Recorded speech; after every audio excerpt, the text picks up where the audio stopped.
Hi Realtors, this is Lindsay Hutto, your Chief Advocacy Officer at SCR. I'm here at the State House today to give you all an update on week 14 of the legislative session.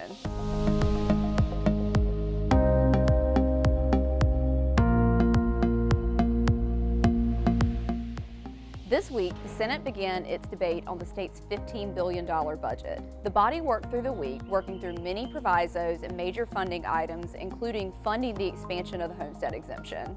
The Senate spending plan will now return to the House, where members of the House will have their second attempt at amending the bill. Of note at the State House this week, the House gave a second reading to H 4270 regarding removal of evictions from the public record. This legislation requires removing eviction filings and related records from the public index after 5 years. The bill balances public transparency with fairness by limiting long-term public access to outdated eviction records. These records can unnecessarily hinder housing opportunities for individuals who have resolved past disputes. This change would improve the quality of information housing providers rely on and ultimately support a fairer, more functional housing market for all. The bill now awaits a third and final reading from the House.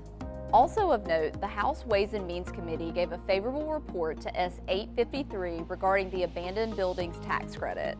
This legislation would revise the state's Abandoned Buildings Revitalization Act to make the tax credit program more flexible and clear for rehabilitating abandoned buildings.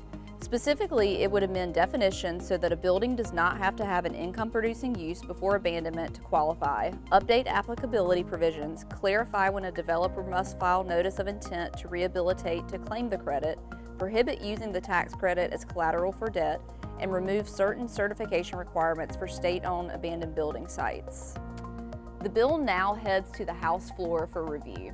Lastly this week, the House gave a second reading to H 4477 regarding heirs property tax relief.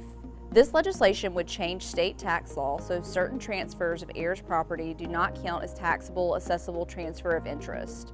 Normally, transferring property can trigger a reassessment to full market value and raise property taxes, but this bill exempts qualifying family-to-family transfers made to clarify or consolidate ownership. This would allow families to fix the title issues without facing higher taxes.